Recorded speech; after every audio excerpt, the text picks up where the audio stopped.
Kawuono mano kaluwore koda yiero e pacho kae e kinde ma bende yiero okayo mano mar higa mar 2027. Ng'ato nyalo penjo ni wanyalo bedo gi yiero ma ok ong'i weche mag kiewo, ka bende wang'e ni weche mag kiewo mago mag delimitation mag boundaries bende time margi noserumo, it had already lapsed. Yiero to nyalo mana timore mana ni koro dhi bedo illegal nikech chik owacho maber ni bang' higni 10 onego watim boundaries review and delimitation. Kar boundaries review ni nitie constituencies moko madhi lal, mano onego watim higa mokalo 2023-2024 pok watimo nyaka sani. Koro ka wanyalo dhi e yiero ma 2027 ni to pok watimo boundaries review.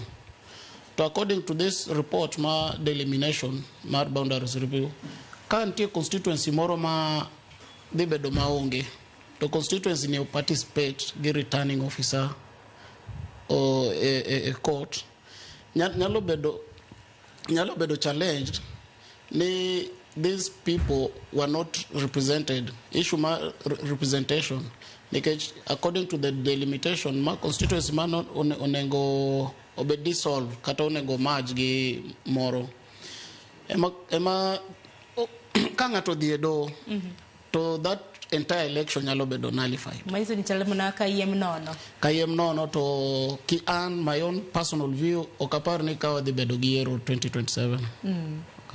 Okay, papa dhi bedo gi yiero.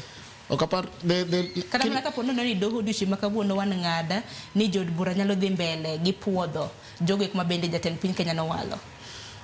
Issue maduong' mowuok tich IBC oken mana wach yiero kende.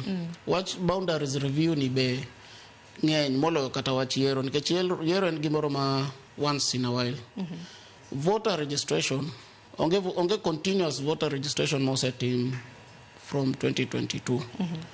Koro magidwa timo once ni register ni gidhi yange nade ni gidhi timo kata audit time manade gibo yudo time kanya mar timo audit mar voter register. Pare ni gigi nigi timelines, ok ni koro kawuono useloko register utieko wachno kiny. And the timelines 6 months kidhi mbele. To be nitie history ma waseneno gi IBC nyaka wabed gi katiba manyien ni. Ok wan sure ni kata 2027 wadhi chopo gi commissioners gi ka gintie. Nitie history moro mosebedo created. Paro ma wachako gi Isaac Hassan nokotieko tamne.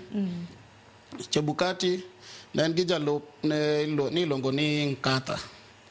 Waneno gik mang'eny ni koro jogo gi resign, kawuono gi resign, next week be gichako gidojo office. Chebukati oloro ne gi dhoot, weche ng'eny, weche osebedo mang'eny. Ni neno gi kata wach ng'ane gini Cherera 4. Koro IBC ni osebedo gimoro ma ok wan sure ni these commissioners nyalo survive. Kata wach ng'ane, wach Msando. Time wan go betin.